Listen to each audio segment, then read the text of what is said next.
Welcome back here at ProBox TV to North Florida. We've had so many great fights. You see Lakeland right in the middle of the dog days of summer. Our Future Stars series continues. That's right, you see the next great generation of fighters. Don't think because of the heat that Chris Algieri hasn't gotten his runs in, because he has. Jimmy Smith alongside the champs, Chris Algieri, Paulie Malignaggi, both of them in better shape than me. But when we talk about future stars, that is what is coming up tonight. A lot of pro debuters who might be the future of the sport, Chris. Yeah, no, we got a bunch of guys with a ton of talent. You can tell they're talented because of who's around them. The management, they're the promoters that you see. Like, oh, they don't come out for just anybody. So even though these are pro debuts, you know that these guys are talented. And we talk about the work ethic. You're right now in the middle of a training camp, Paulie. All of these guys talked about the work they put in and the names they've been putting it in with. Yeah, you know, anytime you show me who you're training with, I'll show you what quality you're going to be, right? If you can hang with very good fighters and you got very tough sparring partners, or you're sparring with championship level fighters, that shows that people in the business are already getting to know your reputation, and you want to keep creating the reputation by starting on your getting off on the right foot on your pro debut. Yeah, great Future Stars fights. Don't forget, our Contender Series starts at 8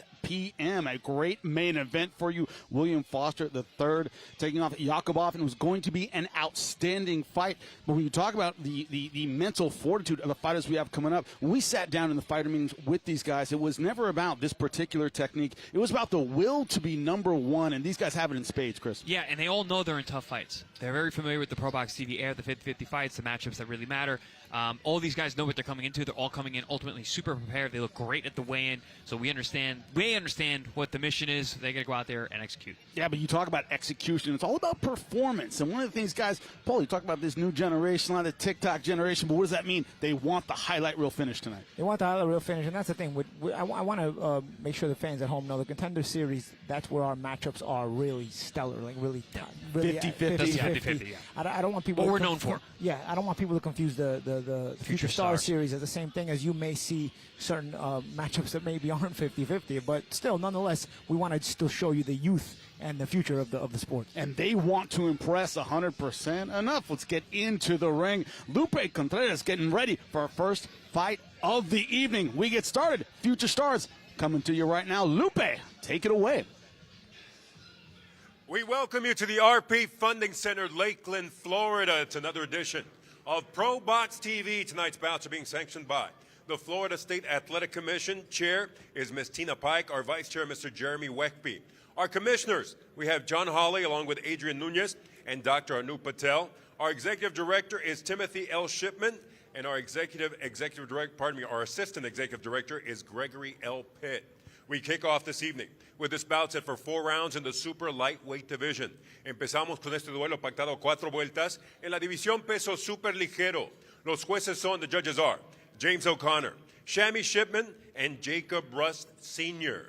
Presenting first, the fighter standing in the blue corner, presentando en la esquina azul, vestido de blanco con vivos plateados. He steps in wearing white with silver trim.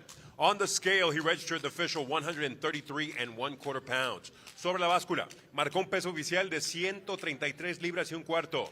Un veterano aguerrido con 71 combates profesionales. He is a battle-tested veteran with 71 professional bouts. Fighting out of Managua, Nicaragua, Alexander Taylor. His opposition in the red corner, wearing white with black trim, su posición en la esquina roja, vestido de blanco con vivos negros. Su peso oficial, 140 libras y un cuarto. His official weight, 140 1/4 pounds. Tonight, he enters the big leagues of boxing inside the ProBox TV ring, making his pro debut. Esta noche, entra a las grandes ligas del boxeo, haciendo su debut profesional. From Waianae, Hawaii, the truth, Noah Timoteo. With final instructions, referee Christopher Young. Red corner blue. Okay, champ, listen, your trunk is kind of high, so everything up here I'm going to consider legal. Okay, gentlemen, make sure you check your dressing room. Get a tough, clean fight. Be my commands all the time. Protect yourself all the time. Touch him up. In case you're wondering if that is a typo, it is not. 71 professional fights for Alexander Taylor from Nicaragua. Yeah, 48 losses in those 71 fights, but 70, I keep saying it, 71 experience, battle-tested, another way to put it, as we start round number 1.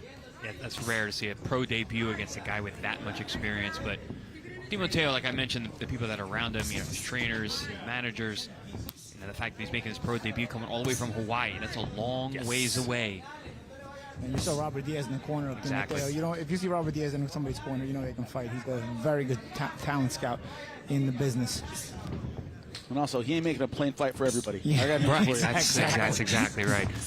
Start that sharp jab from Timoteo already. And it's not like Lakeland is easy to get to. Yeah, very educated lead hand so far from a fighter from Hawaii. Nice, stiff, hard jab from the pro debuter, Timoteo. And you usually see that youth energy from these young guys, these pro debut guys especially when they've been prospects. They have a hunger and desire to show that from the amateur career they can flow smoothly into the pros. And a lot of times that youth energy consists of being first a lot and throwing hurtful punches. And with Timoteo, I see a lot of poise. You know, for a pro debut, he's not coming out throwing a million punches. He's coming out with that jab. He's very measured. Very busy with that jab, though. I like that. I like that for a pro. That's what you always say, Chris. Don't get over your skis, right? He's not over his skis. No, his balance is very good right now. And look at that. Good footwork out of the corner, taking his time. That was great. As soon as his calf touched that rope, he circled to his left, got out, took it back to the center of the ring. And Paulie, we say it a lot on our air, warrior cultures. When it comes to MMA, fighting, kickboxing, boxing, Hawaii, they come to scrap every single time. Yeah, the reputation precedes them. Good hook there is. It's funny, Jimmy, you mentioned all those fight sports, but the surfers fight too. So, in Hawaii. Not just the fighters. It's in the streets, man. Yeah. It's just... Timoteo wants a stoppage. Yeah. He wants it in round one. Yeah, man. This is really veteran and no veteran. This guy's having trouble staying in there right now. Nice concerted body effort from Timoteo. I like that. Used the jab early, came out with hard body shots, putting pressure on his man now. I'm still trying to figure out how. Oh, good body shot there. Yeah, that was Down delayed. goes Taylor. That was delayed reaction for the body shot. That might be it. Spin out the mouthpiece. Spin out the mouthpiece. That's probably it. And Taylor is going to stay down for 10. Good body shot, knock out in your pro debut. That's a nice little wrinkle, feather in the hat. Well, we talk about future stars. Timoteo, certainly one of those. Noah Timoteo. I would have never. Off with a first round knockout. If your last name's Taylor, I would have never thought you were from Nicaragua, I'll be honest. Is that why you kept looking at the card? Yeah. Take a look at the replay, gentlemen. Didn't sound like it went with the name, with the. You know, and actually, I think this was that was a good right hand, but I believe it was the the right body shot right before that. Yeah, it was a right uppercut to the solar plexus right that before delayed, that replay that started. delayed reaction even got the truck. I think they and you saw Taylor spit out the mouthpiece, so you have a good idea. The body can't breathe, and that also he's not going to get up. Well, anytime we can give you a first-round knockout that is so slick the truck misses it. We know we're starting out with a great fight, but we have a great main event coming up for you this evening. Once again, our Contender Series starting at 8 p.m. Yakubov versus Foster III in a showdown you do not want to miss. So let's hear from the guy who put it all together, Gary Jonas, about our main event and what he expects. ProBox TV is back. In the main event, WBC number 5 ranked Muhammad Kuja Yakubov faces William Foster, ranked number 7 by the WBA. In the co-main event, as Starling Castillo, with an outstanding record of 19 victories against 1 lone defeat, clashes with Shenard Bunch, 21 victories and only 2 losses.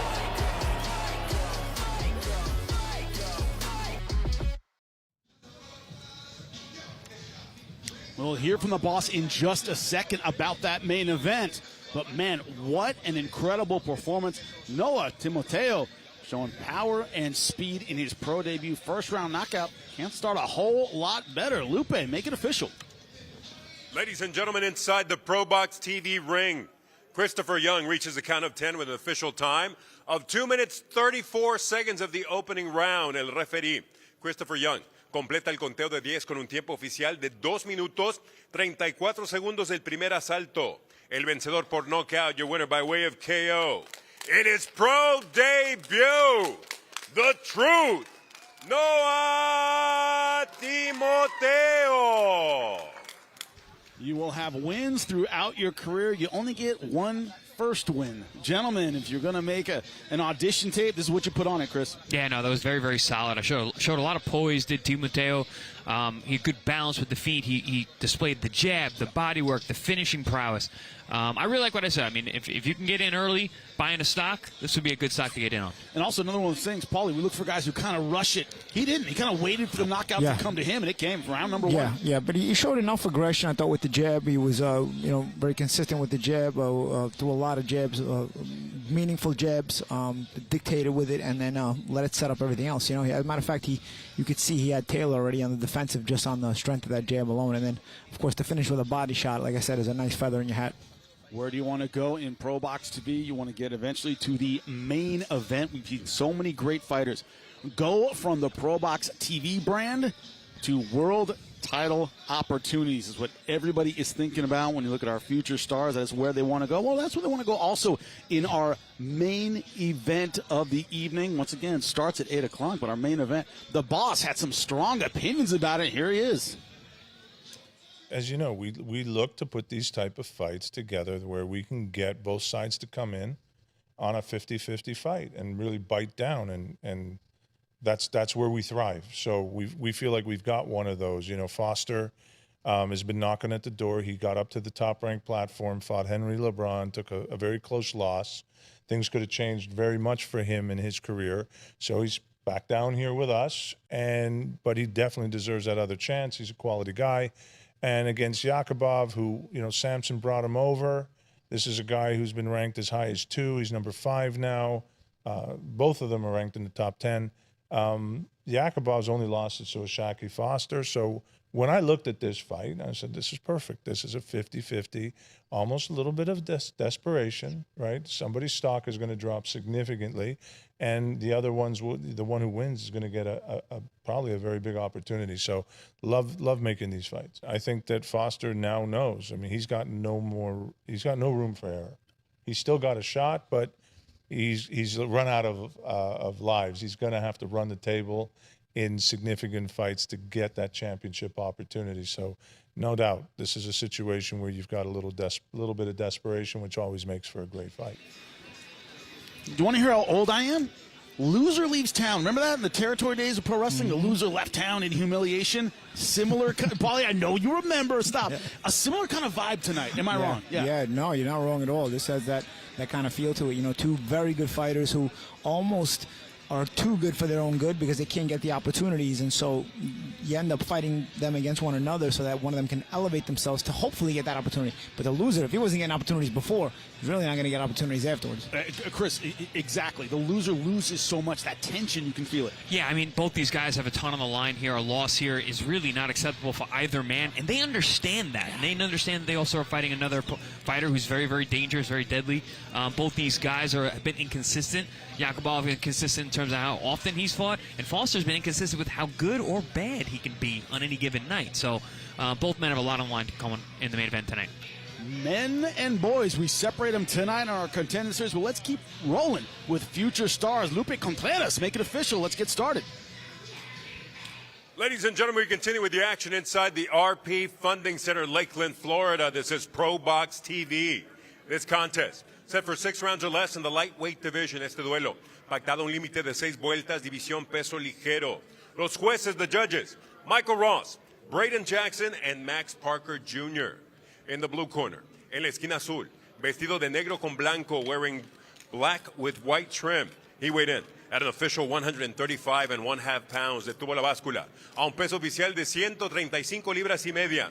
En su séptimo combate a nivel profesional, con 4 victorias, 2 derrotas y un knockout tonight. He enters the ProBox TV ring for the 7th time as a professional with 4 victories against 2 losses, one of those victories coming by way of KO. Fighting out of Lauderhill, Florida, Kenneth the Menace Sané. In the red corner, en la esquina roja, vestido de negro con vivos blancos, Giuseppe wearing black with white trim. He weighed in at 136.5 pounds, su peso oficial, 136 libras y media. Después de una excelente carrera amateur, esta noche hace su debut profesional after an outstanding amateur career. Tonight, he makes his professional debut. From Vanadzor, Armenia, Nade Hovanesyan. Our referee, Frank Santor.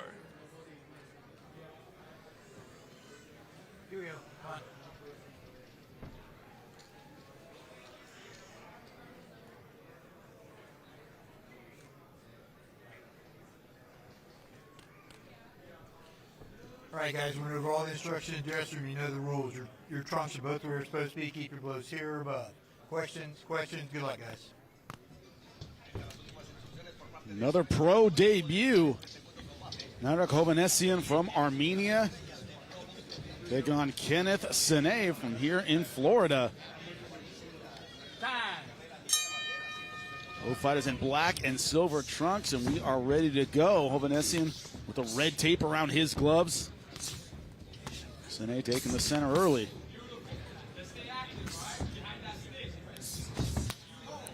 Nice short shots there from the Armenian Hovanesyan. He's trying to stay just outside the distance. He's trying to skate that distance line, but Semmes is he's pretty busy early on. Nice body shot there by Hovanesyan. Yeah, and Sene, he's never been stopped. He was undefeated until his last two fights, where he dropped 2 decisions to undefeated fighters. As you know, gentlemen, once you're considered an opponent, you get some really tough matchups early on in your career.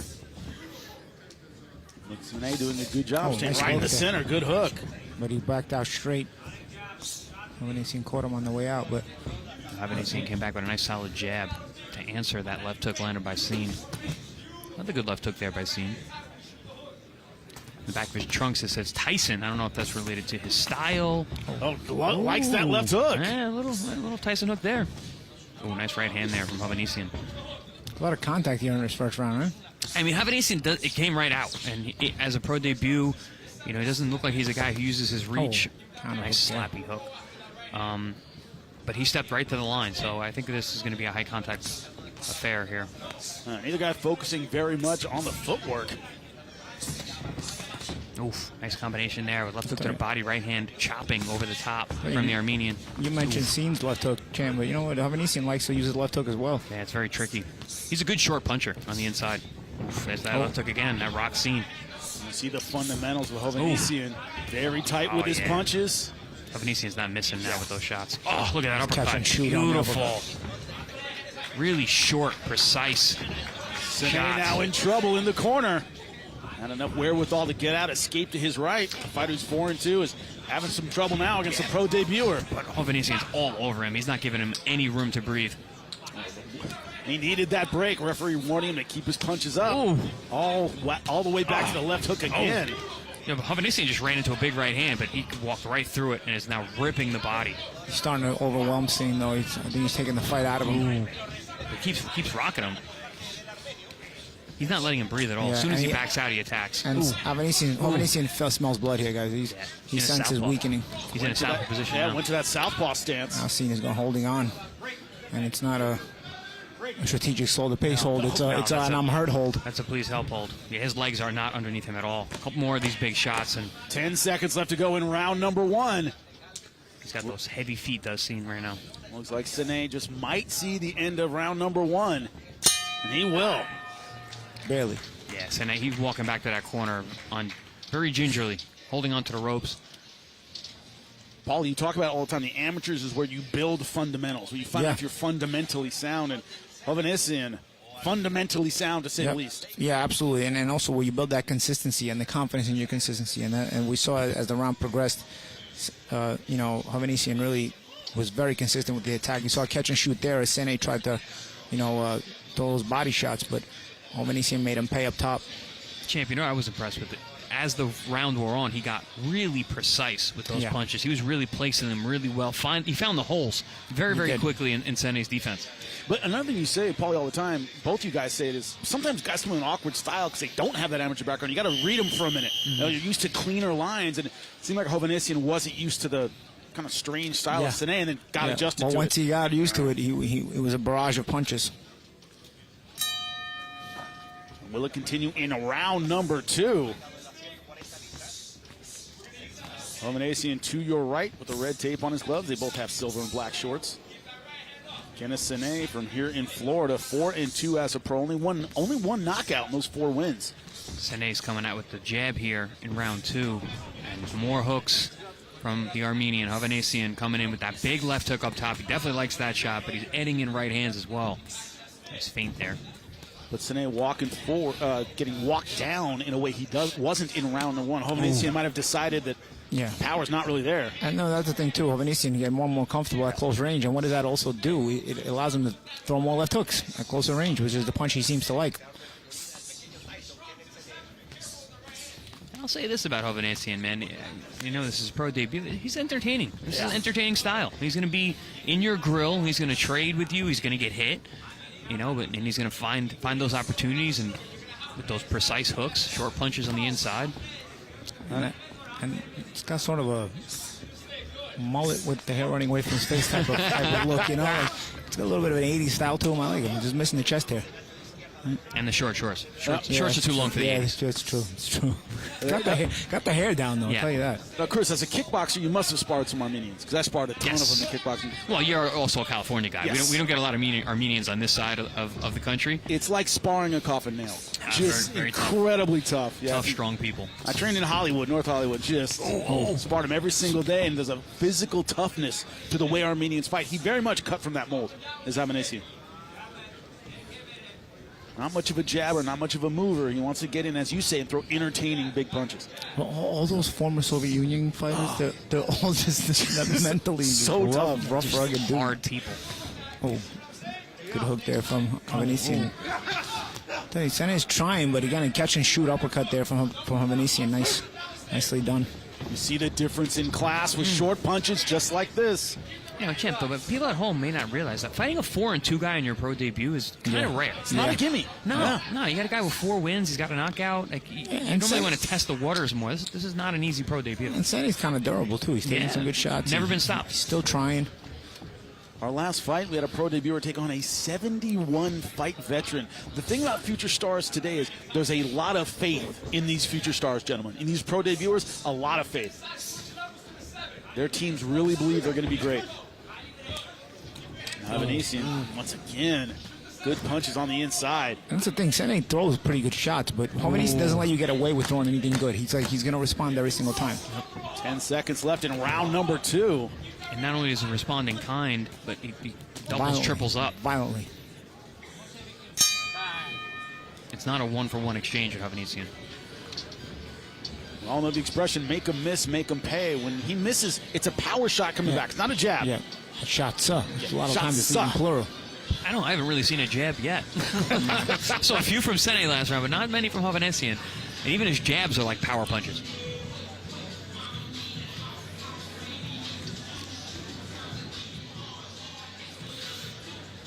We are ready for round number 3, scheduled for 4. We weren't sure we're going to see a round 2 after that dominant round number 1, but Sene, to his credit, able to tough it out. But the tactical disparity so far very, very evident. Nanak Hovhannissian, as you said, decorated amateur. And you can see that in his fundamental approach. Hasn't made a lot of mistakes.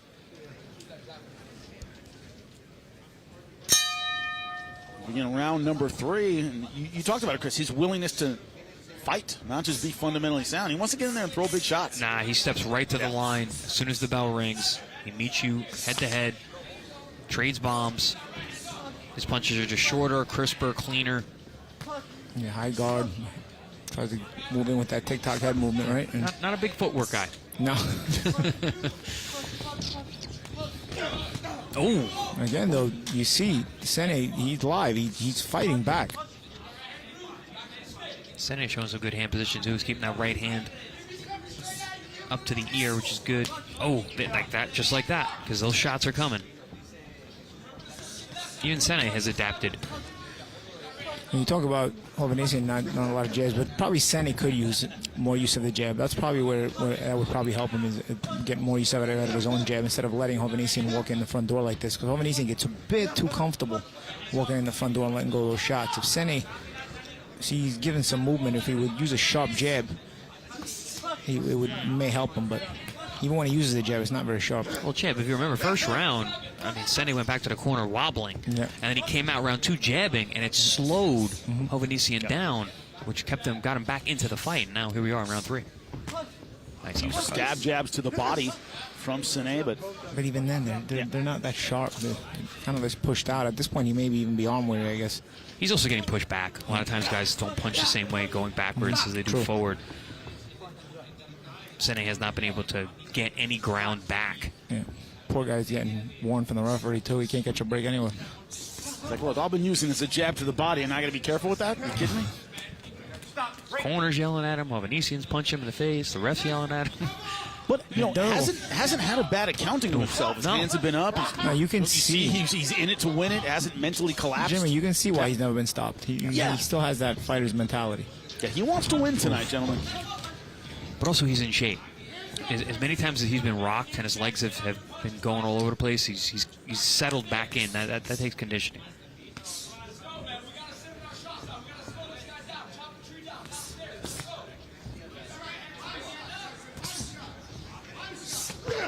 Oh, nice dig to the body there from Sene. Left hook.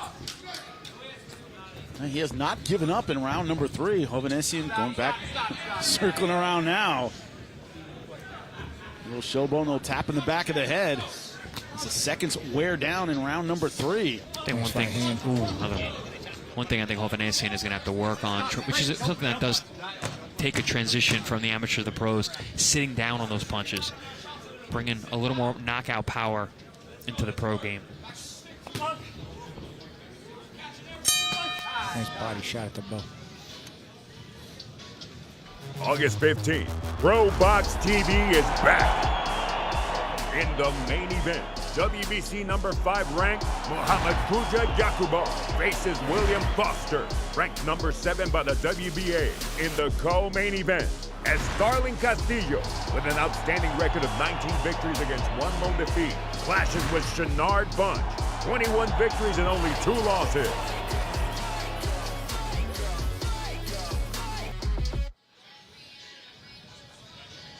And we are back and ready for round number 4. Our future stars roll on. Arak Hovhannissian seeing things go his way again in round number 3, but Kenneth Sene didn't go away as a lot of people would have expected by this point, gentlemen. No, he's durable, he's tough, he came in shape. You know, I don't think he didn't come here to lay down and just be a name on the record for pro debuting Hovhannissian.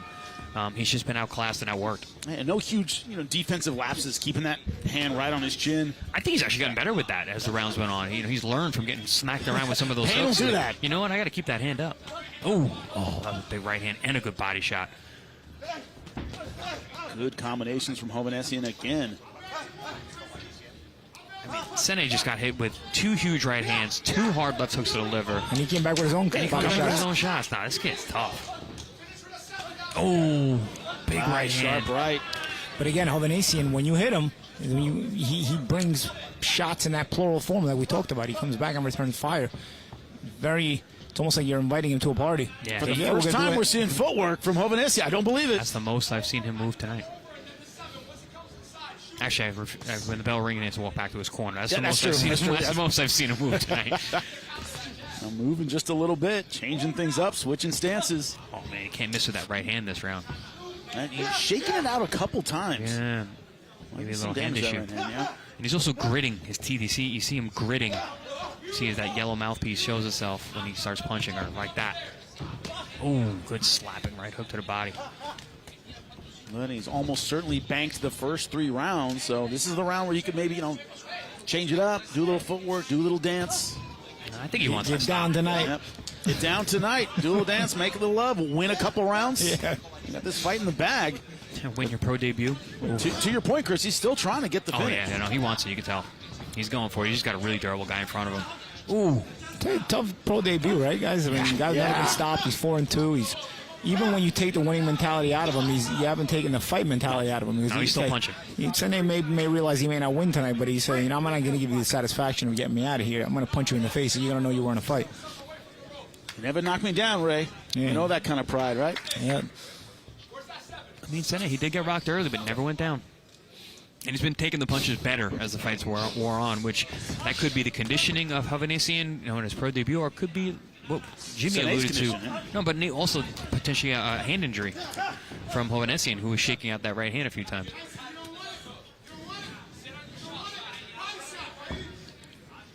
Two fighters have playing the center from the beginning. Hovhannissian in this fourth round has circled a little bit on the outside. You know, Hovhannissian showing a little bit of, one-dimensionality in that he's not really getting any more creative as the rounds go on. Yeah, because of the front door, right? Yeah. I mean, he's doing the same thing he was doing in round one. It's not working quite as well as it was then. Yeah, I guess he's winning every round, so figures he's going to keep trying to just keep breaking and the stubbornness of Sene. But I think in order to get Sene out of there, you're going to have to be a little bit more creative. Oh, but also this is a six-rounder. So I thought this was a four-rounder. Oh, I'm sorry. So did I. Yeah. It is a 6-rounder. First fight tonight was a 4-rounder. This is another pro debuter. We do have 2 rounds to go. That's also interesting. A little bit surprising, yeah. That's why it caught me by surprise, yeah. Yeah, I mean, generally, guys who have a big amateur background the way that Hovhannissian has, they will ask for more rounds. And maybe his camp understands. He is a bit of a slow starter. He has to chop you down. He's not a huge one-punch puncher. So it makes sense. And also why he's fighting a guy with so much experience in a pro debut. Yeah, my apologies. That took me by surprise. Usually pro debuters, we get 4 rounders out of these guys. But yep. A little out of the ordinary, but... And also, that's a little like... The camp for a 6-rounder is very different than the camp for a 4-rounder. Oh, for sure. Oh, absolutely, absolutely. That's one of the bigger jumps, 4 to 6. I think 6 to 8 is pretty. It's like that's pretty big. But then after you've gone 6, you can do a hard 10. I always say that. In 12, we know that it's the level of competition that has gone up so far, not necessarily the rounds. We'll see if the 6 rounds was a good idea for Team Hovhannissian, because, I don't know, he did look a little weary, a little arm weary, not punching with the same snap that he had earlier. Using more footwork. There have been a few awkward clinches in this one. Hovhannissian certainly up 4 rounds to none at this point with 2 left to go. Yeah, I mean, there's no other way you could have the scorecards here tonight. So we talk about versatility. What would you like to see from Hovhannissian that maybe we haven't seen yet so far in this fight? A jab. Be a more deceptive with your offense. Hide the punches. Because, listen, it looks like he's got good pop, good snap. He digs to the body well. But the difference between getting knockouts and getting decisions is going to be that jab, and whether or not your opponents can see the offense coming. If you hide that power with the jab, that's how you get knockouts. Good head movement there from Hovhannissian, but also very square on the inside. Firing back on the inside, trying to use that left hook as well. Ooh, good body shots from Hovhannissian on the inside. Real sneaky little tricky shots to the body. Yeah, if I'll say anything, that's where Hovhannissian has been deceptive, is when he's been dropping those body shots in the middle of combinations. Oof, man. That chopping right hand over the shoulder has been money for Hovhannissian throughout this fight. He's pouring it on. He's shown a bunch of different right hands. Straight right hands, overhand rights, body shots with the right hand. Some uppercuts from catch and shoot. That was a nice body shot from Sene in the middle. Oof. Oh, there it is. Jimmy, that chopping right hand. He knows how to bring it just over the shoulder and drop it down. Even when you block those shots, you're getting what I call flak, which is damage through the glove.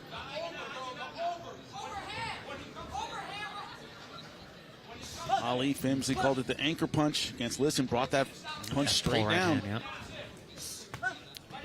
dropping it like an anvil. And every time he throws it, it lands.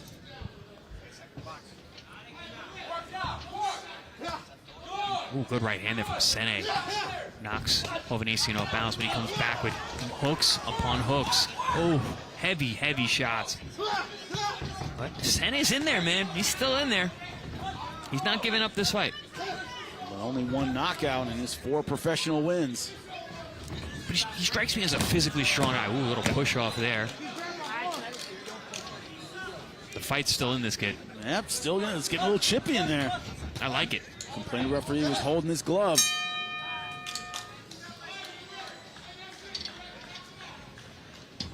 ProBox TV is back.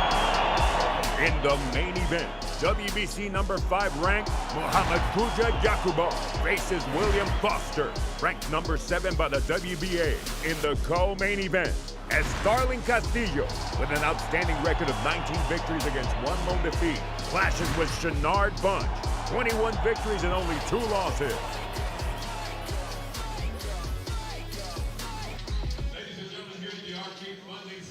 It's going to be an outstanding main event. Our Contender Series tonight. Switch streams at 8 o'clock to check it out. But our future stars, Sine did not come here to lay down, Chris. No, he's taking some big, heavy shots from there. I mean, we're talking about that right hand, that looping right hook shot just around the gloves, which has been a really good weapon for Hovhannissian tonight. There we saw a nice shot of that. A nice clip of that shot, excuse me. And touch gloves to start the 6th and final round. As we pointed out, it's a long fight for a pro debuter. Also, taking on guys 4-2, has decent experience, a winning record. It's a combination we don't often see. No, it's pretty rare, and it just speaks to the confidence of Team Hovhannissian based on what I'm sure is a very extensive amateur pedigree. Good body shot there from Sene.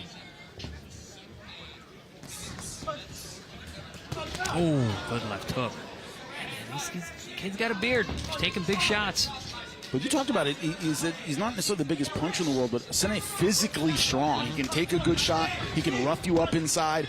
Yeah, you can see it. You can see it in his build. You can see it, when there is some chippy, rough stuff on the inside. He's physical, he's strong, and he's very well conditioned. Still had enough fight in him to argue with the referee last round when he got reprimanded. So, he's not out of this fight. Now the warning was for a push, and he countered back. He's holding my glove. I got to push him off me to get my glove back. But at this point, Sene probably needs a knockout. Does he have the power in the last round to get that? He hasn't shown that he has the power. He certainly does need a knockout. He's lost every round up until this point. Yeah, it doesn't seem like Hovhannissian respects the power at this point. Even when he does the loaded that shot up, we tried, but Hovhannissian going right through it. Bounced off the skull of Hovhannissian. Everything that Sene has done tonight, Hovhannissian's either walked through or responded immediately with combinations. So shows you, like what you said, Champ, not a lot of respect for the power.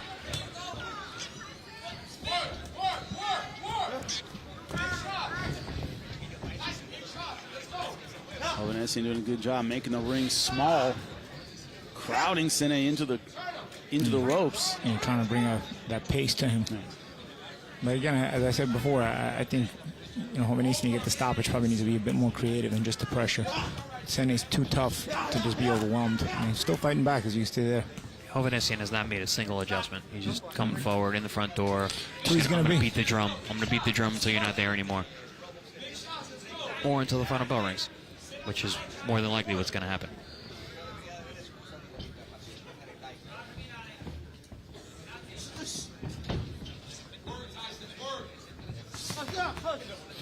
Pro debut in a 6th rounder, though. So that's exactly what we were talking about. Yeah, this is a long fight for a pro debuter. Jimmy, do you think that was a bad idea? I mean, he hasn't looked terrible in the last couple rounds. And it's not like he's fallen off a cliff in the last couple rounds. But if you're going to get a decision either way, you might as well look super sharp for 4. Why put in 2 extra rounds? You don't have to. Yeah. One thing, Chris, as we get older, we start thinking like coaches and managers rather than fighters. True, would you put your guy through 2 extra rounds? Probably not, but looked good in those 2 rounds. That's such a great way to put it, because as a fighter, I'm like, well, I just got 2 extra pro rounds. I just got more rounds. It's good. But then as a manager, I'm like, well, I mean, it could look really good for 4 if we're going to get a decision anyway. It's probably not the spring chicken, though. So I think maybe you want to start getting him closer to quick to 8 and 10 rounders right away if he's had a lot of amateur experience. Are you judging him by his hairline? Yeah. Oh, boy. Yeah. And Come on, Paulie. You of all people. I should know. But that's why I know. It's getting personal here, ringside, folks. Close to your mid-30s when I started losing mine, I don't think he's in his mid-30s, but I'd say late 20s. I'm in no position to judge here. I've been shaving my head for 30 years. Yeah, Jimmy was born bald. I was born bald. It makes no difference to me. Easy birth. I just. I like the shamelessness though of growing it out, even though it's fading. Yeah, I like that. It's like, I don't even care. Yeah. I don't even care. It's very 80s. I like that. But to your point, Paulie, we're seeing a lot of these guys after amateur careers that are like 10 years coming into the pros. They're coming into the pros a lot later. We're seeing that more and more and more. Especially from that side of the world, right? Yeah. So that's why that's one of the reasons I'm thinking maybe that's why they made him debut in a 6-rounder. Yeah. Making up time. You know who else debuted in a 6-rounder, right, guys? Oscar De La Hoya. Not that there's anything, and that there's a lot in common. There you go. Another great amateur. That didn't go 6. Lupe Contreras is going to make it official for this pro debut. Ladies and gentlemen, after going all 6 rounds inside the ProBox TV ring, all 3 judges are in agreement with identical scores of 60-54. Damas y caballeros, después de completar las 6 vueltas dentro del cuadrilátero de ProBox TV, los 3 jueces entregan tarjetas idénticas de 60-54. All in favor of the winner by way of unanimous decision, los 3 a favor del vencedor por decisión unánime. In his pro debut, Narek Venetian getting the unanimous decision. Remember, you're going to switch streams at 8 o'clock from Future Stars to our Contender Series show. We have some amazing 50-50 all-action fights. I like it. I like it when Chris is nervous, and he has been nervous this entire time about the kind of fights we're going to see on our main card. Very, very 50-50. But Future Stars rolls on, as you see Hovhannissian with his team. But so many great amateurs making their professional debuts at Future Stars when we come back. August 15th, ProBox TV is back. In the main event, WBC number 5 ranked Muhammad Kuja Yakubov faces William Foster, ranked number 7 by the WBA. In the co-main event, as Starling Castillo, with an outstanding record of 19 victories against 1 lone defeat, clashes with Shenard Bunch, 21 victories and only 2 losses.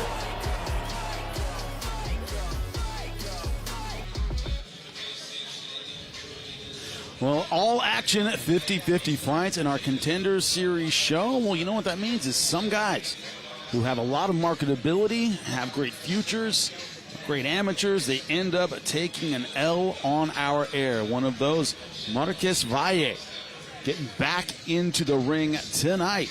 Very talented fighter coming off the first loss of his career. How you bounce back from that can define you as a person. It can define you as a professional. Well, big question is, what does the boss, Gary Jonas, think about his return to the ring? Here he is to talk about it. Marcus had a lot of promise as a prospect, and he's big for the weight, whatever weight he is. He's big for the weight. He's got a hell of a motor, but Marcus had some technical things that were going on that, you know, his coaches alluded to, and everybody understands that he had to make these adjustments. And I don't think it's uncommon in a fighter's ascent in his career where he finally realizes, hey, what I'm doing is not going to get me to the next level. I need to make that adjustment. So everything with Marcus is, did he make the adjustment? We've got the right guy in there with him to prove it. Because if he didn't, he's not going to win the fight. If he did, I expect him to win the fight. So, but that's Marcus's road in his journey. And we often talk about the journey. He's at a crossroads now. This is a very uncomfortable fight for him and his family, and they'll all be there. It's in his hometown, so we'll see what happens. You know, what we seem to see is that, you know, he's got a problem with his feet. He squares up. He falls in, he squares up, he makes himself a big target. He drains his own power because he's square. No one can generate the same pop. So he's his own worst enemy with some technical issues. So I'm anxious to watch, you know, I'm going to know right away if he's made that adjustment or not. You heard what the boss had to say. He's got to be on his P's and Q's tonight. Marquez Valle getting back into the ring. Had a lot of things to work on, not just physically, tactically, but mentally. He said, I reassessed my willingness to get in there and fight again. And guess what? I want this, and I want it bad. It's easy to forget his opponent. in that fight. Damian Sosa was a 26-fight veteran. It's a big step up for Marquez Valle. But we roll on with our future stars. They're in the ring now. Interesting story behind Andrew Flam from Colorado. But another pro debut. Lupe, get us going. Future Stars rolls on. We continue inside the RP Funding Center. This is another edition of ProBox TV. This contest, 4 rounds or less in the welterweight division. Este duelo a un límite de 4 vueltas. La división peso welter. Los jueces son, the judges are Álvaro Rodríguez, along with James O'Connor and Shammy Shipman. Presenting first in the blue corner. He enters wearing red, white, and blue, presentando la esquina azul, vestido de rojo, azul y blanco, su peso oficial. 142 libras y un cuarto is official weight, 142 1/4 pounds. Esta noche, este peleador renuente entra por tercera vez a nivel profesional con una victoria y una derrota. Tonight, this rugged fighter enters the ProBox TV ring for the 3rd time as a pro, with 1 victory against 1 defeat. Fighting out of Durango, Colorado, Andrew the Durango Kid Flam. En la esquina roja, in the red corner, vestido de negro con blanco, wearing black with white trim, he weighed in officially at 142 3/4 pounds. Esta noche detuvo la báscula a un peso oficial de 142 libras y 3 cuartos. Esta noche entra a las ligas mayores del boxeo haciendo su debut profesional. Tonight, he enters the major leagues of boxing, making his pro debut, fighting out of Yonkers, New York, and repping the DR, San Juan de la Maguana, República Dominicana, Miguel Méndez. Our referee, Michael de Jesus.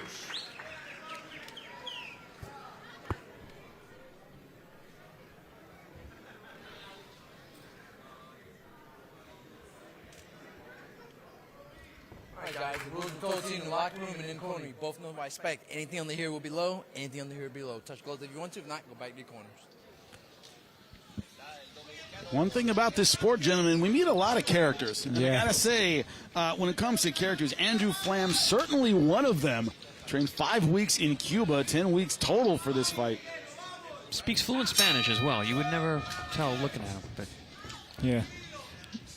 Miguel Mendez also speaks fluent Spanish. Yeah, Miguel Mendez, that makes a lot more sense from the Dominican Republic in the black and white trunks with red in the back. And for anybody that remembers, Miguel's the younger brother of former world lightweight champion Argenis Mendez. Yep.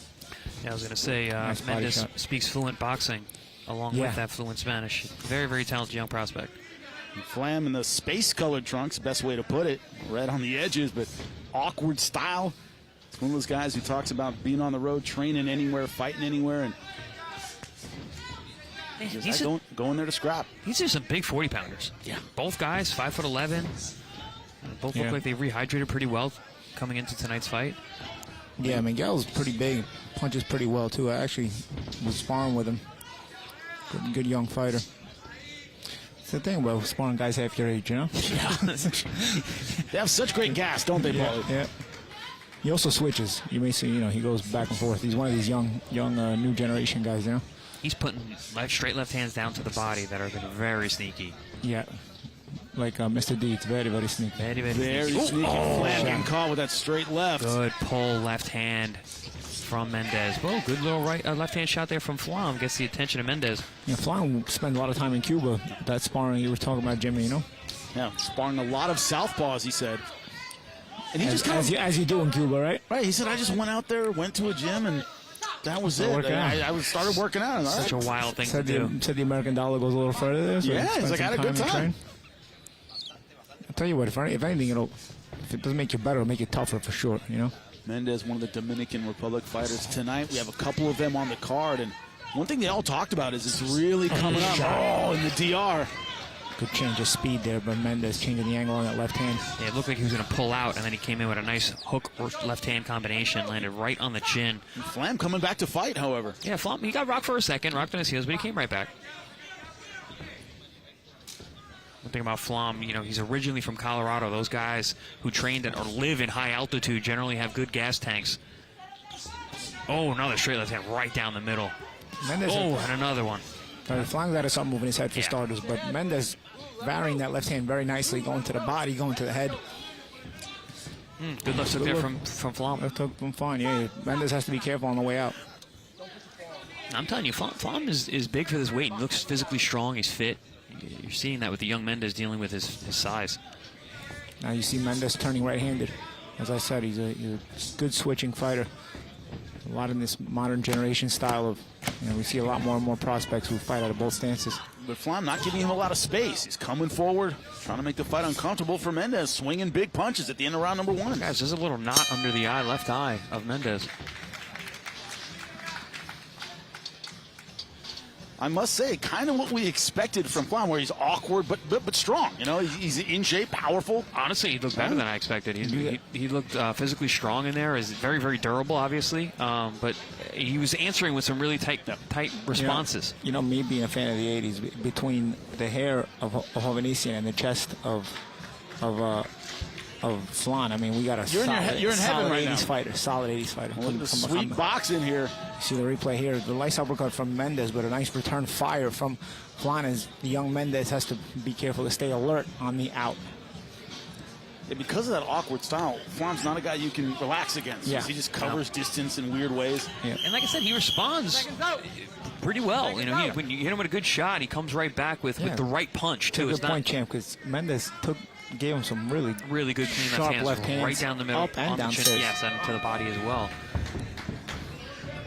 You have all that good sparring in Cuba, you're going to learn how to stay calm. Mendez coming out right-handed this round. Now both guys fighting in the pocket. Chippy. What do you say? You brawl a boxer, you box a brawler. Flam trying to brawl a bit. See, he has that awkward step, too, with that jab, right? That's Flam. I was in the gym yesterday and today. Flam, after the weigh-in, did at least 2 workouts. I saw him last night, and I saw him again this morning. And champ, I saw him train twice today. I saw him go for a run this morning when I went for my walk, and then I was in the gym lifting weights, and he was in there boxing. So he's a gym rat, I tell you. For people who don't know, that's almost unheard of before a fight. You just don't want to wear yourself out. You already made weight. You've already done all the work. You don't throw in an extra workout. You don't have to. But Flam's like, I'm working out again. My days of my fights, I did nothing, but I did like to get to the arena early to start warming up and settling in. But all day I did nothing.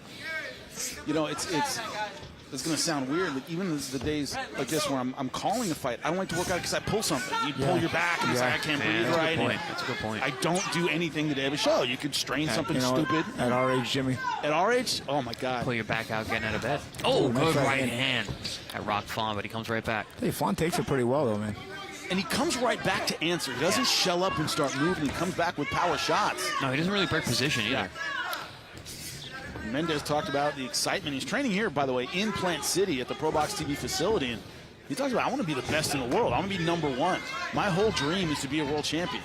Hey, well, Flan is, definitely not as talented as Mendez, but he's testing him mentally because he's staying in his face, and he keeps bringing it, and he's touching him too. Yeah, and he's pretty much making it uncomfortable. Mendez has more. If you saw that counter right hand and with a left hook. Wow. Beautiful timing on that shot from Mendez. Talking about Flam's mental toughness and see if he can keep going here. Mendez on rubber legs. Mendez is a beautiful pull. Yeah. Counter there.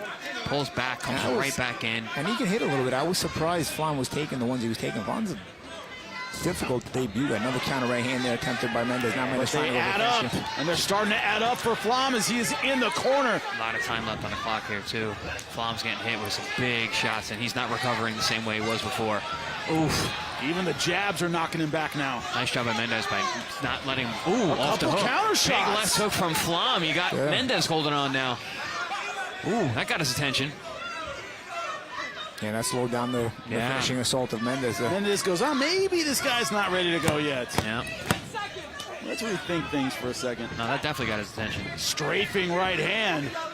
But still, Flam coming back. As soon as there's any space, he fills it with punches.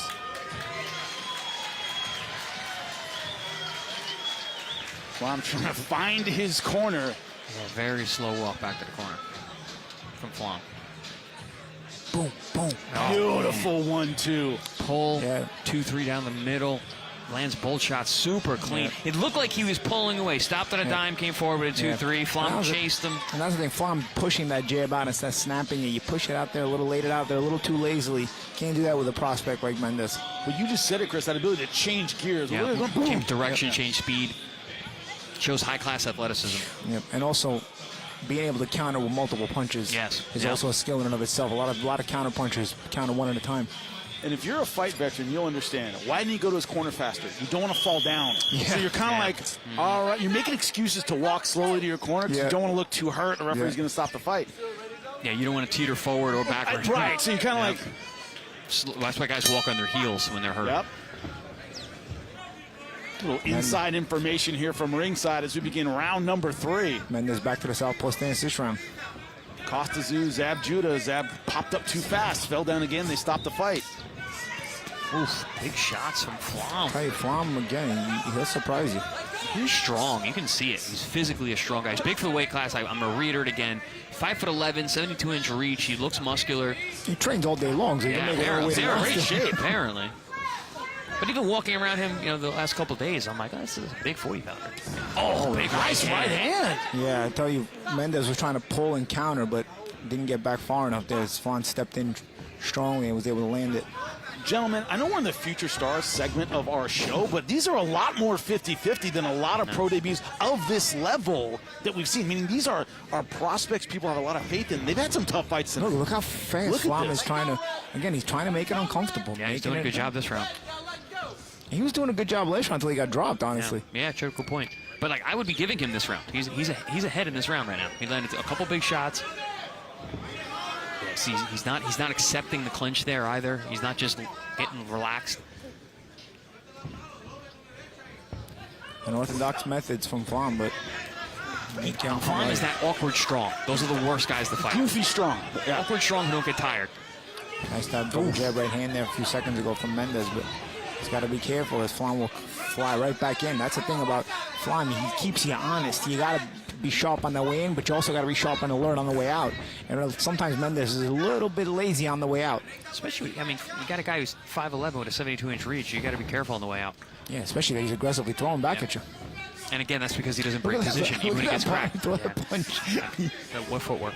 And a lot of people dealing with the speed of Mendes, and Mendes has been very fast tonight, would start becoming spectators and kind of look at, and he's not. He's okay if you're not going to punch. Again, that's that high-level sparring in Cuba. There's no other way to explain that. He's seen this before. Yeah, that's the thing. I was going to say in Cuba, if it doesn't make you better, then at least make you tougher, because you're sparring with very good fighters over there. Well, it seems to have done both for him. Better and tougher, because Flom is showing a lot of toughness.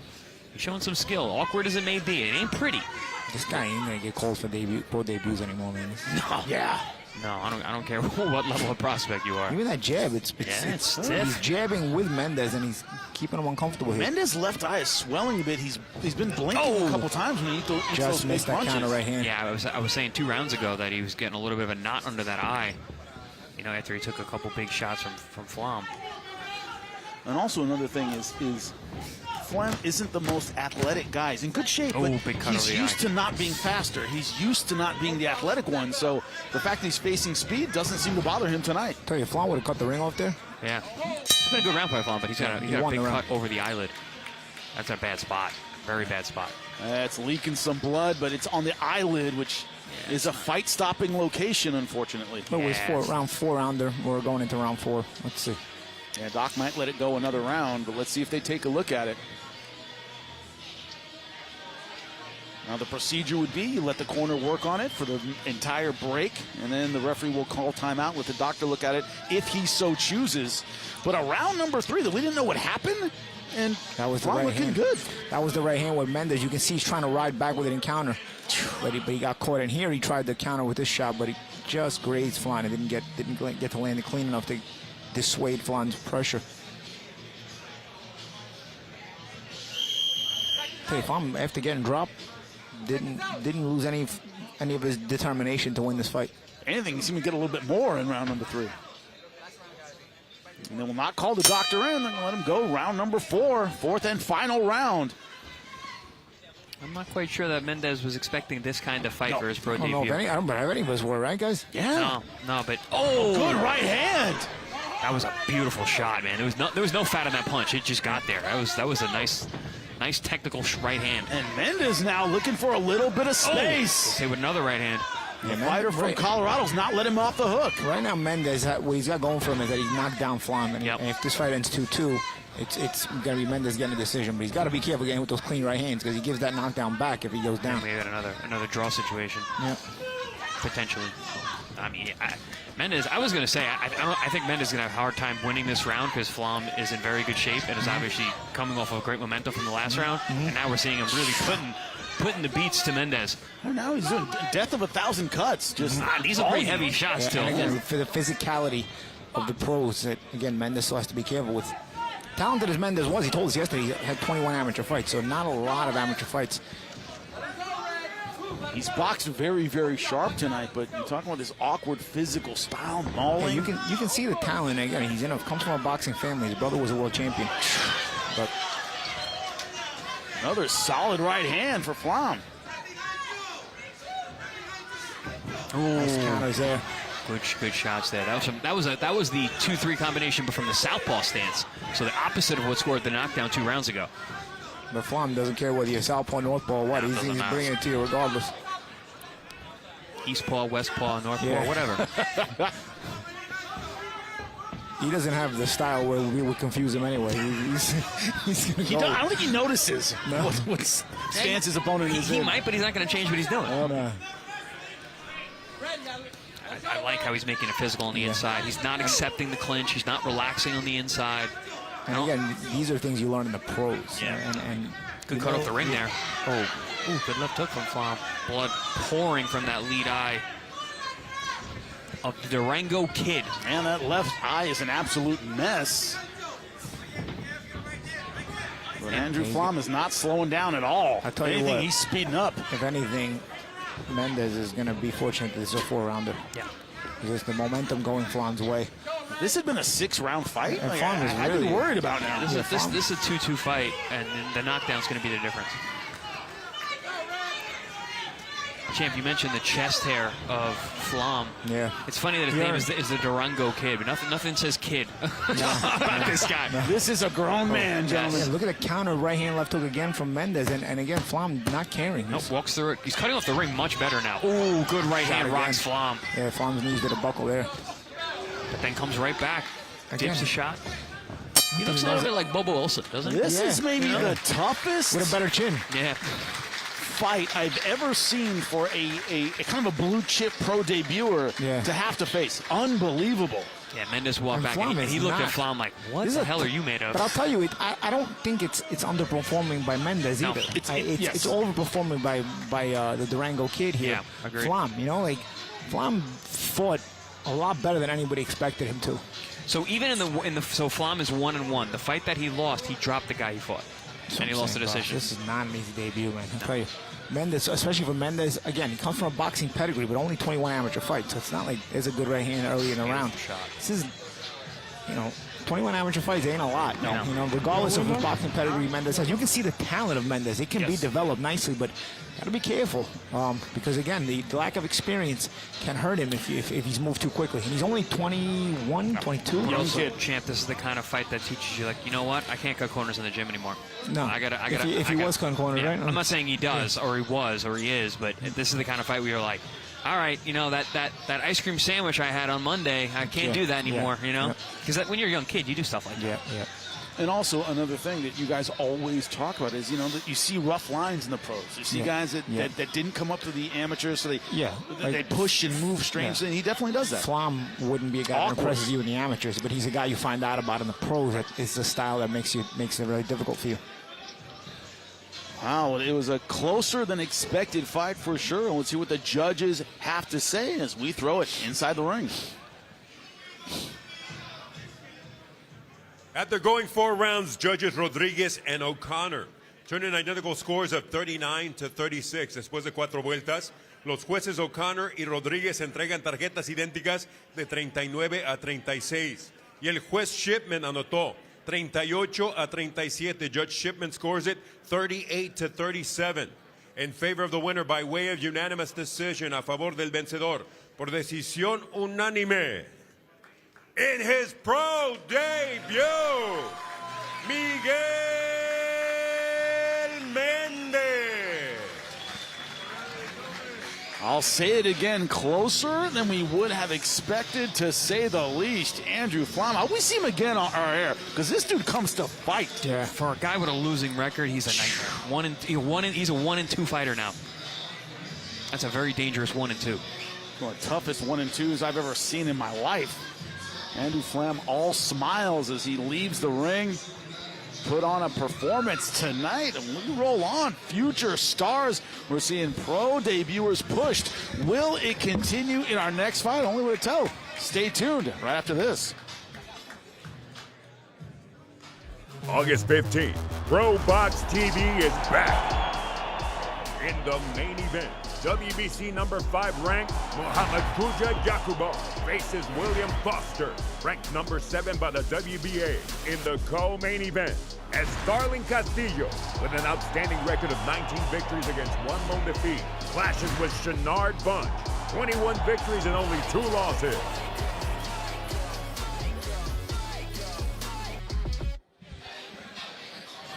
Andrew, nice job. We talk about the talent of the Valle brothers. As Flam walking by us, we got to give him his congratulations on a very, very tough fight, touching gloves with him. But the Valle brothers, we know them. Marcus Dominic. Dominic was on the card tonight. His opponent, Iron Alvarez, did not make weight. That fight ended up being canceled. Marcus, of course, still on our main card, bouncing back after the first loss of his career. With his one other brother to add to the mix, Kenyon Valle. You hear the crowd right now cheering as he makes his way to the ring.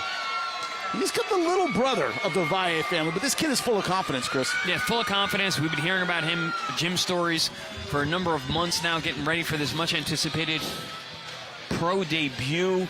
And you see, just like his brothers, very tall, very long, very muscular. Similar haircut. They all go to the same barber. Clearly. Same build, everything. Well, this young kid said, I'm sparring with pros. I'm putting them down in the gym. And then, well, you might as well go pro. Had an amateur career in his younger days. So he was about 9 or 10 years old. Stepped away from the sport, came back, and was just fighting pros the entire time, and might as well go pro. Big step, but the pro debuters have been tested tonight for sure. The question, will it continue now? Only way to tell is get us started, Lupe. We continue inside the RP Funding Center. This is ProBox TV, this contest. 4 rounds in the junior featherweight division. Este duelo, 4 vueltas. División Peso Pluma Junior. Los jueces son, the judges are Jacob Russ Sr., Michael Ross, and Britton Jackson. Presenting first, the fighter standing in the blue corner, presentando en la esquina azul, vestido de rojo con vivos negros. He steps in wearing red with black trim. He weighed in at 122 3/4 pounds, su peso oficial. 122 libras y 3/4 en 5 combates. Mantiene un récord de 2 victorias y 3 derrotas in 5 bouts as a pro. He maintains a record of 2 victories against 3 losses. Representing LBT Gym, Louisville, Texas, live. No lie, 10. In the red corner, en la esquina roja, vestido de rosa con dorado y blanco. He steps in wearing pink with gold and white trim officially. He weighed in at 123 pounds, su peso oficial, 123 libras. Esta noche le sigue los pasos a sus hermanos, haciendo su debut profesional tonight. He follows in the footsteps of his fighting brothers, making his pro debut. From Tampa, Florida, Kenyon Valle. Our referee, Emil Lombardi.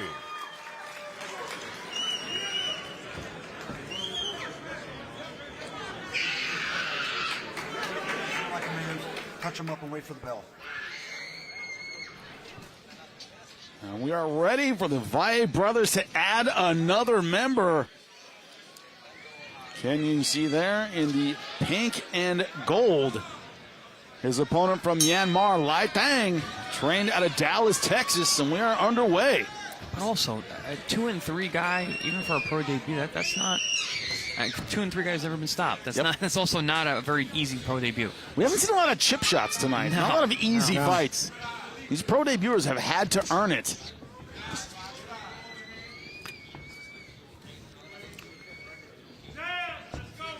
I watched a little bit of Lai Tang. He's a tough, scrappy dude, man. This is, again, not an easy pro debut for the young 21-year-old in Valle.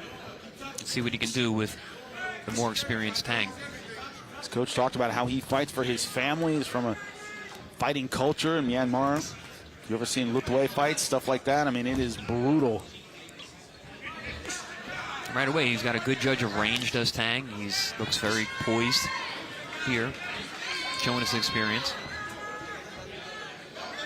You see the great length and hand speed of Valle. Yeah, he's coming up just short of those long punches, but he's trying to set his distance here. Has to get in about 4 to 6 more inches to start landing those shots. It's just short there. You can see why they turned him pro. He's got a very pro style. You can see it right away.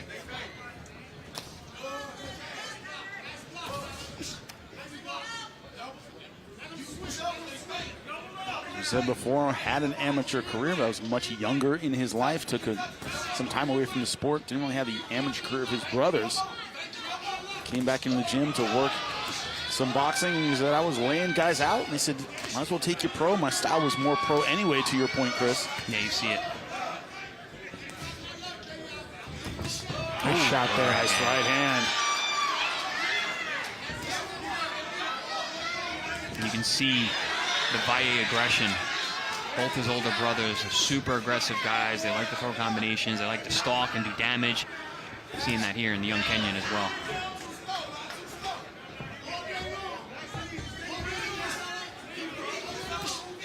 Tang got a good sense of position, though. He doesn't bust position when Valle is throwing those punches. I think it's going to take some clean punches of Valle to land in order for Tang to start respecting him, though. Tang's done a good job of holding in position so far and holding his ground. Yeah, even with a guy who's so much longer.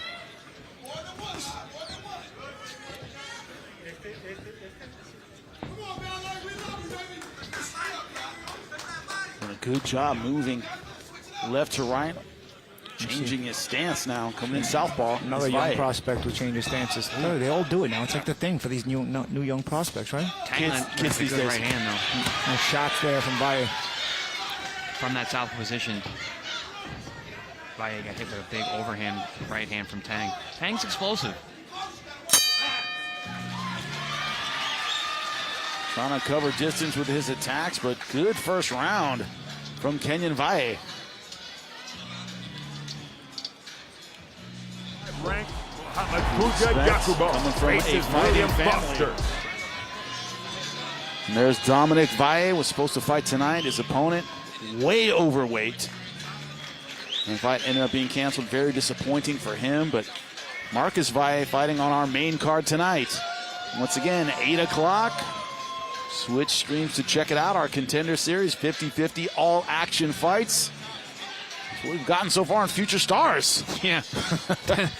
The rare 50-50 pro debuts. Right. Usually it's about the showcase of one side's talent, but this Future Stars has been really competitive. There's Lai Tang out of Myanmar and right now training out of Dallas, Texas. Trying to solve the riddle that is the length and range, good speed too, of Kenyan Valle.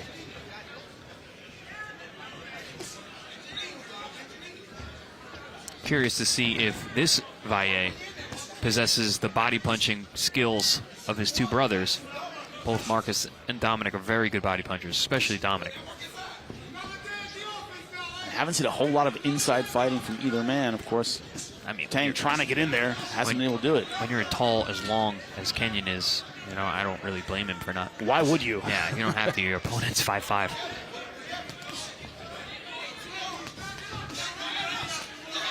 I always think when it comes to that of Riddick Bowe, tall guy, like to inside fight, like to work the body well, even for a big guy. Yeah, sometimes they throw you off, right? Yeah. Diego Corrales. Diego Corrales, yeah. Even Paul Williams, to a degree, he liked to mix it up. Oh, good. Nice Straight right hand. Yeah. Kind of fell into it a little bit. Lai Tang just hasn't really been able to make this the kind of brawl that he wanted. Wanted to get inside, throw short punches, and Yeah, he's not busting position, but he's also not able to close the gap the way he wants to against Valle. Valle keeping a disciplined distance. When he does, Valle does a good job of getting back again. Yeah, I was going to say, it's not for lack of trying from Tang. He's trying to close that distance, but Valle's doing a really good job keeping this fight long. And he's pulling. Pull, pull, pull, and then he fires like that. Pull, pull, pull. I would like to see a more consistent jab from Kenyon. He's kind of gotten away from it, going toward the lead rights.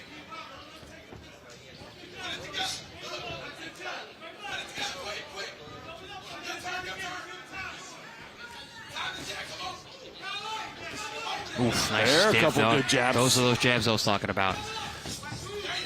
Tang trying to get in there now, trying to get those hands moving. And the Valle switches southpaw once again.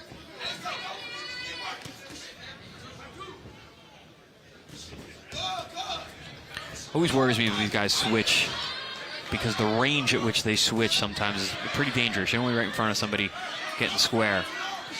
One thing to do it from the outside. But if you get caught in that transition, bad for your balance. Doesn't look good. Yeah, just a shot to your chest will drop you Yep. if you get caught mid-twitch. Kenyon Valle right now looking very comfortable at this middle range. Yeah, Valle is now starting to pick up the pace more and more. Again, Tang up for it and responding, but Valle, it's not a matter of effort, it's a matter of skill. And Valle, the more skilled fighter, showing Good that. body shot. Kenyon cut off the ring really well right there, and then went down with a southpaw left hand to the liver. Tang took it well. Tang's tough. He's never been stopped. He's got 5 pro fights. You see he's durable. But so far, the technique certainly on the side of Kenyon Valle. Yeah, no question. He's been able to control the space in the ring. Yeah. He's been more effective fighting the fight that he wants to fight. Speaking of controlling space, look at this outside work. Just when you were calling for it, Chris. Yeah, right before that, I was like, he was going more with the lead right hands, but then he flashed 2 really nice, snappy jabs that popped Tang's head up.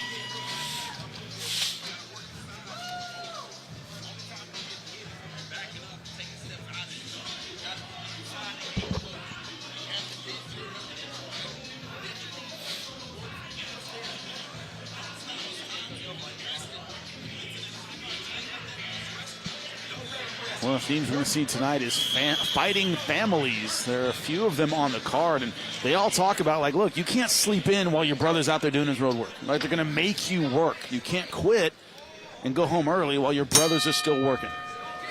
These families push each other so much, Chris. Yeah, the accountability when you are training with people that you live with that are your own blood.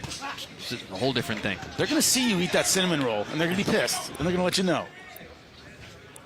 Can't get away from your discipline. So far, Kenyon Valle fighting very disciplined.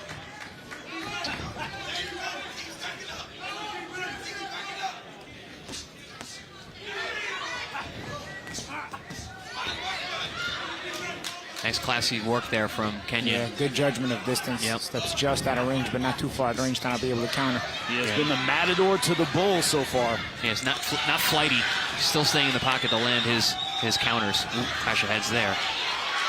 Gentlemen, you always say it. You can't win and be elite going your turn, my turn.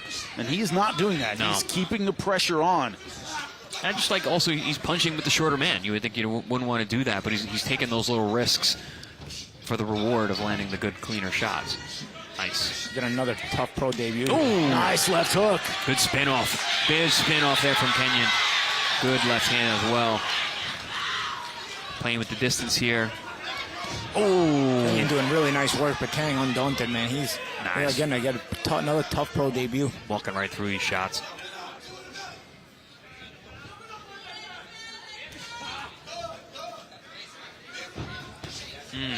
Again, that's a nice shot. High on the head, those temple shots. I can rock you, but Tang's taking everything really well. Lai Tang can take a punch. No doubt about that, because right now, Valle going to work. Yeah, really good round for Valle. You're landing on both them going in and landing on the way out as well.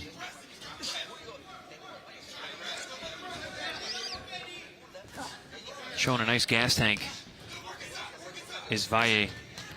Looking better and better each round. Yeah, and comfortable at this middle range. That's where he likes to sort of have that middle gear. It allows him to be able to step out easily when he wants to and step in easily when he wants to, while being able to punch on the step in and step out.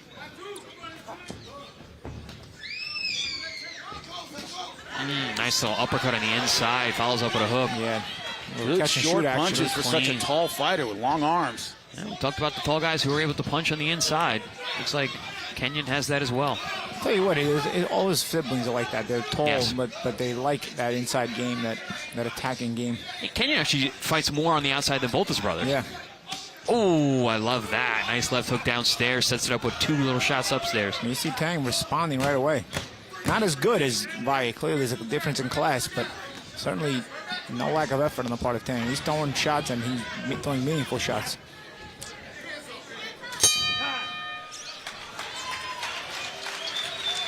August 15th, ProBox TV is back.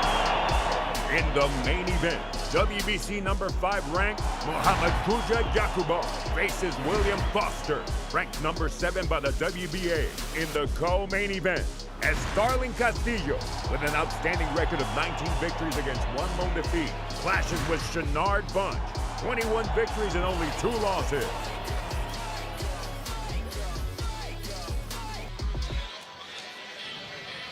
Don't forget to switch streams. About 20 minutes, 8 o'clock. Our Contender Series starts. This is Future Stars on ProBox TV. Pro debuters having tough fights is the theme of this Future Stars. This fight absolutely no different. Kenyon Valle, Dominic Marcus, and now Kenyon getting together. Round number 4 as they touch gloves. Final round. Lai Tang has been tough. He's taken some good shots. Has not been able to fight at his range. Let's see if he sells out to get inside, because he is down 3 rounds to none. Last round was a beautiful round for Kenyon. As the champ said, fighting well on the way in and the way out. Landed the biggest shots of the fight tonight. Head and body. There's another big right hand upstairs to cut off Lai Tang. Oh! Pouring on the pressure here in round 4. Lai Tang eating some good left hooks. That's the thing, man. Like, a lot of times guys in their pro debut, they kind of struggle to get through the 4. You know, the 4th round is like, oh, I didn't expect this guy to still be here. A little bit tough. We're not seeing that from Kenyon here. He's been stepping up the pace in the last 2 rounds. He's getting better as the fight progresses. I agree. Yeah, and you talk about pace. Again, the Valle brothers are all known for their pace, so no surprise that there's no stamina issues with Kenyon. But also, we chose, there's the anxiety of your pro debut. That can sap your gas tank as well. We're not seeing that. Psychologically, We're not seeing that here, especially with a guy with so little amateur experience. Switch is very fluid, man. Yes. He's very offensive out of both stances. Sometimes that changes, the mentality changes when guys switch stances, even if they're good fighters out of both stances. But he has an offensive mentality from both stances. I like that even though he's a tall fighter and he fights at range, he still keeps that athletic bend in his knees. He doesn't get tall on the way out, which is why he's not getting hit on the way out. He's able to step right back in with his offense, like that. Steps out, but his knees are still bent. Good dig down. That ripping hurt. body That hurt. shots. I think that's the first time we've seen Tang hurt tonight. Yeah, that's A smile from hanging. Valle. I think he smells blood. Yeah, that's hanging on with him. Good shots from that Tang though.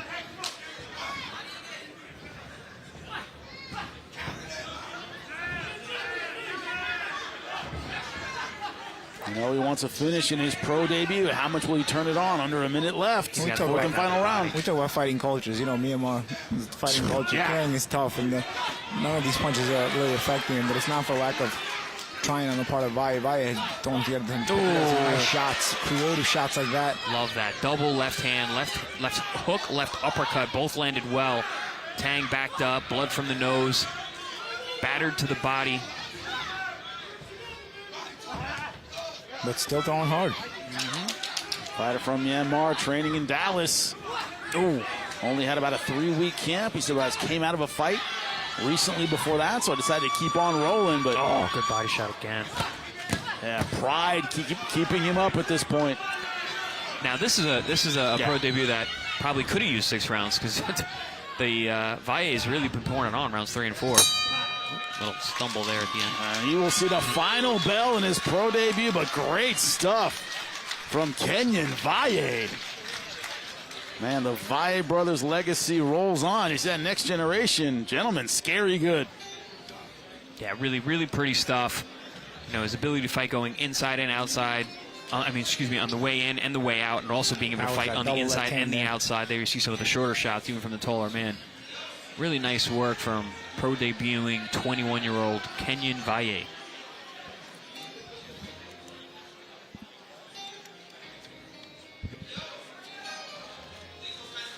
So impressive, as you mentioned, Chris. The nerves did not seem to affect him. He was fluid. Punches snapped very, very well. Good combinations. Excellent understanding of range. All the seeds that grow throughout your professional career, you could see he has them tonight. Yeah, and you know, he's got the medal. You know, you can see it. He didn't let the moment overtake him. His conditioning was really good. Poured it on as the fight wore on. He looked like he was just getting really warmed up in that first four-rounder. His brother Dominic Valle, just saw him ringside. It's great coming from a fighting family, but a lot of pressure comes with that as well. But he has responded to the pressure extremely well. Only question is, how did the judges see it? I think there isn't any other way to see it other than a 4-round wipeout. But we'll see. What are the numbers? Lupe Contreras has the scorecards. All three judges are in complete agreement with identical scores of 40-36. Damas y caballeros, los tres jueces están de acuerdo total con tarjetas idénticas de 40-36. All three in favor of the winner by way of unanimous decision. Los tres a favor del vencedor por decisión unánime. Repping Tampa, Florida in his pro debut, Kenyon Valle. Well, gentlemen, the crowd approves for sure. Just outside Tampa, Florida, Kenyon Valle now 1-0. His brother Dominic, happy. You hear the cheers, you hear the clapping. The local boy makes good. Now 1-0 as a professional.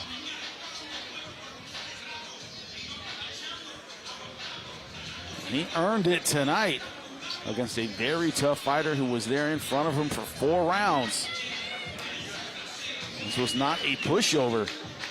But, man, when it comes to fundamentals, he was incredibly sound tonight, gentlemen. Yeah, absolutely. And here you see him with his brother Dominic, who was supposed to fight tonight. His opponent did not make weight at yesterday's weigh-in. Came in, I believe, 7+ pounds overweight. An absolutely incredible performance by him. His brother Marquez Valle will be on our main card tonight, trying to bounce back from the first loss of his professional career. And man, that was an incredible display. His range, his combinations. Well, now is the time. That's right. Our Contender Series starts at 8 o'clock. That's our main event. Yakubov versus Foster III. An incredible main event in the super featherweight division. Both these fighters desperate to take another gigantic step forward in their careers, but neither man can afford a loss tonight. We will see you. ProBox TV, 8 o'clock for our Contender Series. Do not miss it. We'll see you then.